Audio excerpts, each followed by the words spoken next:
That's what I'm used to. Let's just jump right into it. All right, so give us and the viewers of this a background on your life. Okay, and I am a survivor of domestic violence and rape. And so I wrote a book when I was 25 and started working on it from then until now. I'm 49 now, so it was published when I was 48. And it started in motion my activism. And then I got involved with human trafficking eradication. Just give us a little background on how how you're involved in, limiting sex trafficking. Okay. Well, I'm meeting some amazing people. I just got back from Maine last week, and we did a conference for over 300 people. And it was a conference with all of the officials, like police and DA's office, and all of the people in the U.S. because sex trafficking is really starting to saturate our home here. Mm-hmm. And we were working on like solutions for the border towns, even like the border towns of Texas, which would be like anything coming in from Mexico, and the border towns in Maine, and Houston actually is one of the worst ones. So really collaborating with talking as a survivor of exploitation with some of the girls that they're getting off the streets now. One of the girls that I worked with at the conference just got out of prostitution 2 years ago, and we're also working with this next week, I'm very excited about this because it has a lot to do with you guys, mm-hmm. Is working on talking with the right people about curriculum for schools, mm-hmm. from any age group all the way through college, and having programs for young men and fraternities to teach them how to be safe, because this isn't just an issue for girls. Boys get exploited too, and I'm very big about safety. In what ways are men exploited? Oh, I take campuses. College campuses. Let me see, how can I put this in terms of where I'm edited, which is really difficult for me. I have sons, mm-hmm. and I actually have a sons in a fraternity, and I see young girls abuse their power as girls, and put themselves in certain situations where they're not safe. And a lot of times the boys get blamed for things that the girls really kind of instigated. Does that make any sense? Mm-hmm. Yeah. So, and it probably does where you're standing. And I'm just really big about that. Even like high school. I've got a son that's 6 foot tall, beautiful sophomore in, high school. And just, mm-hmm. and I tell him all the time, it's about protect. But we have to learn to protect and respect each other. I understand. You mentioned Cambodia, and you mentioned why parents, sell their kids into slavery. Why is that? Right. The experience that I had there was I went to this slum area, and there was a mom there that had 5 children, and she was kicked off her land. They didn't have money for the land, which is why they go into these slum projects, and until they can earn money to get back on the land, that's owned by, who knows, corrupt government, if you will. Mm-hmm. And so she had to pick one of the 5 children and pick the middle daughter to go into Phnom Penh as a maid. And I don't know what happened to her after that. It was really difficult to watch. A lot of people want to say that it's, conditioning and that it's a cultural thing, which I understand that, but I absolutely refuse that cannot be changed. They're desperate. They're desperate, and they're scared, and it's all they know, and they're lied to. Most of these parents are lied to, and they think that their sons and daughters are going to be housemaids or working in the fields or such, and it ends up turning into sex trade in the city.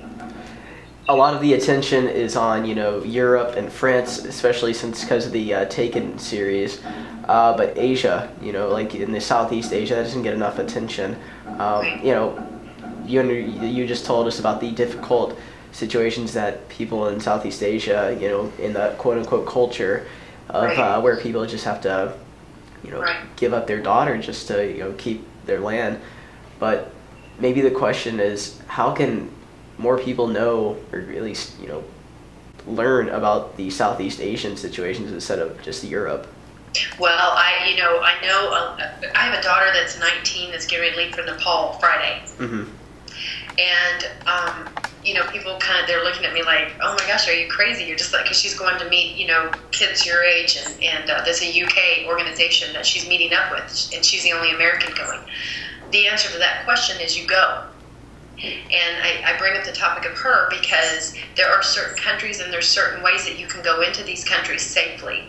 And you can learn firsthand, because I'm just really big about that. I'm big about, you get your backpack, you get on the plane, and you go. And safety first. I understand that. Most parents would be like, please don't tell my kid that. But there's just ways to go and actually watch what happens. I will tell you this, that if you can research organizations, there's some really amazing big organizations. I'm really big about the smaller ones, and it's like a foreshadowing, because even with my foundation, which is just getting set up, it's called Activism for Empowerment. Mm-hmm. And it's a foreshadowing into what I hope becomes bigger and bigger, but not too big. If you can get on any of your search engines and search, people that are actually doing the work, look up a documentary called #StandWithMe. I'm actually in the documentary. It's about a little girl that started at 8 and 9 years old selling lemonade to end child slavery. So it's that story. She's out in the Bay Area, California. But go. Look at the people that are going, and every time you research any of these organizations, it's got it right there. You can volunteer. What can I do? Go to Washington, D.C. They've got some great programs that they're really starting to work on human trafficking globally and in the U.S. You just mentioned volunteer, which brings up, a big subject. Teenagers seem like they can't do much with this situation because, it's unsafe for them. But provide some alternatives for, kids, high school students, college students, so to, maybe help stop the trafficking and, the degrading of women. Yeah, well, let's start at home, and let's start with something that you could help me with. I've been asked to write a bill for the state of Texas with legislation to protect, Texas right now with regards to stopping trafficking here at home. So Texas, and then we go throughout our country, and then we go throughout the world. There are policies that you can set and write an entire paper, and I would love to even read it, on the policies that are working right now, because there are some things in place that they're trying to get to work. Look at public policy now. Look at what doesn't work. So we eliminate what doesn't work. We add in what we need to add in to make it work. So you're talking you're taking the issue of human trafficking and looking at it for economic, social, and political aspects, and give me categories of those so that we can change things. Because here's the thing, is that within the U.S., they're just now starting to figure out that it's happening here, because human trafficking happens not just in sex trade. There's a list of questions I carried in my purse that you can ask people. You can tell your fellow students. Mm-hmm. If you see a situation and there's these bullet points, I'll send it to you if you give me your email. Or you guess you did. Yeah. No, it's Will's email. But there's a list of questions that you can just kind of put in your head, and then you're in certain situations, a party or at any kind of event or something, and you see something that doesn't feel quite right. Do not ask. Always ask questions. Always. Absolutely. We're in this together. Do you guys have any questions? So. All right. Well, I think that sums it up, and you helped us out big time, and your insight was absolutely great. Just tell us, and tell the people who will be viewing this, your website, your book, any social media you have, especially Twitter with it being big nowadays, and any way they can help out. Okay, if you get on, it's actually Stephanie Ann, A-N-N, Henry.com. So mine is really long, I know. If you get on StephanieAnnHenry.com, you'll see all of the stuff that you can link to. It tells you where to buy the book, If Only I Could Sleep.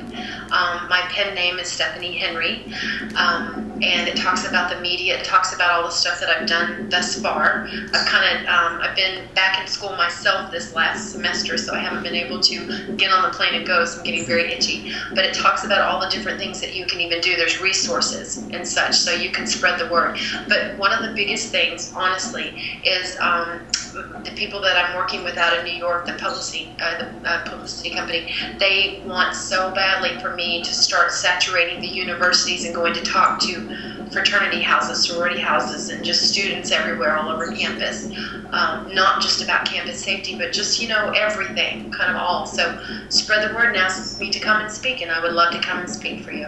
Awesome. We could talk to the school and maybe have you here for a theology speaker series, sometime next year. I'd be so forever blessed, really. I mean it. It's just a matter of giving me the microphone, let me share with you, and then after we're done, you think a whole lot. All right. I couldn't thank you enough for this interview. Thank you guys so much. I really appreciate it. Sorry about the technical difficulties. It's all good. It's okay. Yeah, it's fine. Thank you. Have a good day. Thank you so much. Okay, bye.